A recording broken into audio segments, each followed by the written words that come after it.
Hello, this is Steve Fretzin here with Doug Masters, Loeb & Loeb. How are you today? Good, thanks. How are you? Good. Doing very well.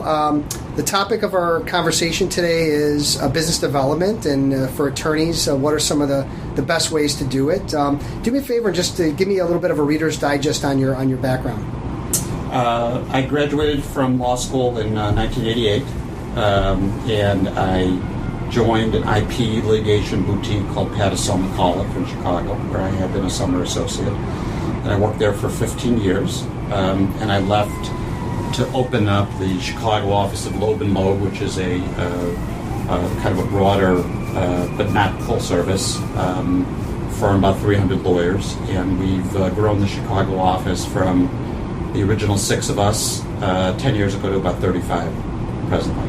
Wonderful. And think back to when you were over at Pattisell and you were growing your practice. What were some of the things that you remember where you realized that business development was something either that you enjoyed or that you realized it was something that you had a knack for? What was there one point where that sort of hit you?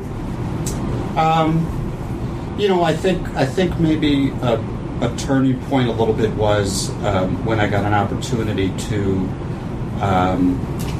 work with a client of one of the senior partners and start working kind of a co-counsel with another company where they had an in-house lawyer who's about my age, and connecting with that person and realizing that that a lot of what was going to make a person successful wasn't necessarily just being a good lawyer or being smart, but also having the right personal connections and kind of hitting it off with people. Okay.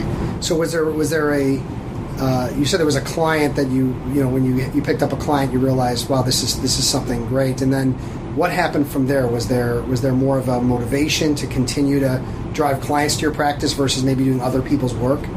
Well, there was more of an ownership. I think I felt more of an opportunity to kind of drive the relationship and socialize. I felt like it was more, something that I could, interact with kind of in my own terms, my own style, and not so much at the behest or in deference to the corner guy, who was a lovely guy and who had a terrific practice, but it was his practice and his relationships, and I was always mindful that I needed to respect his ownership of it in that sense. Right. Okay. So when you think about whether it's the younger attorneys, and I get that how important it is to become a great attorney in the first number of years, learn the law and be a good practitioner. But it's at some point there's a transition between just doing the work and wanting to grow a book and all of that. I mean, is there a point where you suggest attorneys start getting involved in business development, or that you subscribe to? I think in our practice, I think it depends. I mean, it depends if you're in a small office, if you're doing personal injury work, whatever. But if you're in a corporate law firm environment like at Loeb, I think realistically, the first, 4, 5, 6 years are really going to be spent developing your skills, and I think it's unlikely that you're going to be able to develop significant relationships. But I think it's important even at those stages to recognize that the connections that you make through bar associations or meetings or opposing counsel on cases or local counsel in litigation or people on the other side of the deal or whoever it is are connections that are going to become things that may be valuable, down the road. Okay, so let's just carry on from there. So now I've been an attorney for 5 to 7 years. I've developed some relationships that have blossomed as well as my experience and their experience. What are some of the things I'm doing at that point? How am I moving it forward from there? I think you're asking people that places to have lunch, finding out what's going on for them, being proactive when you see issues that arise or industry matters that may arise. Maybe if you have a social relationship with someone, you're trying to find ways to, do something good for them, introduce them to somebody, take them to some event. The best way, I think people say, the best way of trying to create that kind of a trusted relationship is to initially do something for somebody else, right? Mm-hmm. You came into the room here, you want information from me, the first thing you did was give me your book, right? So I think one of the things you learn is that if you can, call somebody up and say, hey, I know you're blah blah blah, I got a buddy who's at this golf club, why don't we go out on Sunday and whatever it is, right? Yeah. I mean, not that it's a quid pro quo, but it builds that trust, it builds that rapport, and people appreciate it. Yeah, I think that anytime you can start adding value for someone else in a social or professional sense, you're setting kind of the tone for reciprocation. And I know, for me it was like this, and I know it's like this for other people too. That they feel like if they're friends with somebody, it'll ruin the friendship to take it to in a business direction. I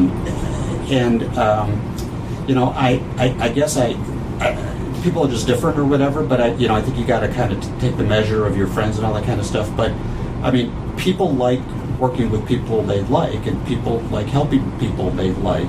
And I think that there's ways to do it that definitely let the other person know, hey, this is, I'm not putting my friendship on the line. This is not I'm not only going to talk to you because I want your work or whatever, but because I'm your friend and you know that I got your back and you know that I'm know what we're doing or whatever, mm-hmm. I'm going to be straight with you. Can you help me out or whatever? And I think I just think you gotta figure out a way to get comfortable with that, because that shouldn't be an impediment. It really should be a springboard. Yeah, and it's interesting how often that comes up in my world because of these fears that we have, or what I call head trash. It's just this stuff sitting in there that we think it's going to be disruptive to a friendship or whatever, when in reality, if you're good at what you do and you have the relationship, who better than you to help somebody solve problems? Yeah. Right? I mean, if I had somebody who was a buddy of mine who was a financial guy or something, he said, look, I know what's worth it, what's not, and people are screwing around, whatever. Hey, I'll tell you what's, I welcome that. Yeah. He's like, oh, good, I trust this guy. Finally, someone that can. Yeah. Because everybody's trying to sell you stuff or whatever. This guy, I feel like he's really, he's going to look out for me. Right, and I think that there's if you don't ask, you don't know, and sometimes we have to get the courage up. And I found one of the biggest hindrances is not having the right language. So I think just what you shared a few minutes ago, where you kind of inserted some language out there around it. I know we're friends. I don't want anything to ruin that, but I know you have these issues. I obviously focus on that. We trust each other. Would you be open to a frank conversation about, maybe how I might be able to help you with these things, or whatever it is, but something that, puts it into perspective for the friend, so it doesn't feel uncomfortable. Yeah. So let me ask you this: when you think about business development, there's so many different directions people go. Was there a particular direction that you went where you saw the greatest rise in your book and growth in your book? Something specific, one or two things that you did that really made a difference in that growth? I'll tell you, I guess, what I did, and I don't know that there was one thing that I can point to, but and this was part of just the culture of the firm that I was in, but be very involved in professional organizations. I've taught in law schools for many, many years, did a lot of speaking, and had leadership roles in professional organizations. That was the kind of ethos of the firm that I grew up in, where that was what people did to build their credentials, to give back to the profession, to have kind of a more well-rounded practices.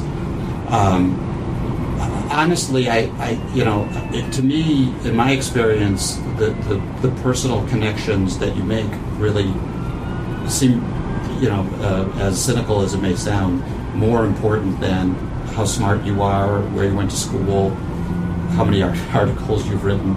You have to have a certain level of credibility and credentials. Mm-hmm. You have to, probably be at a certain level of firm, which means you probably had to have gone to a certain level of law school, etc. But being really smart, I think, could be overrated in terms of business development, at least. Okay. So, are there any stories that you have about a particular client that you were able to develop based on some of the tactics that you were working relating to speaking or being, I'm not looking for specific names, but No. a particular story that you think would be helpful? Somebody went in-house at a company in Chicago, a well-known company in Chicago, and she asked around, who are the best trademark lawyers in the city. They weren't happy with who they were using. She wasn't happy with who they were using. It was kind of a time for them to take stock of things or whatever. And when she came to me, she said, I asked a bunch of people, who they would recommend, and almost everybody, had you on the list.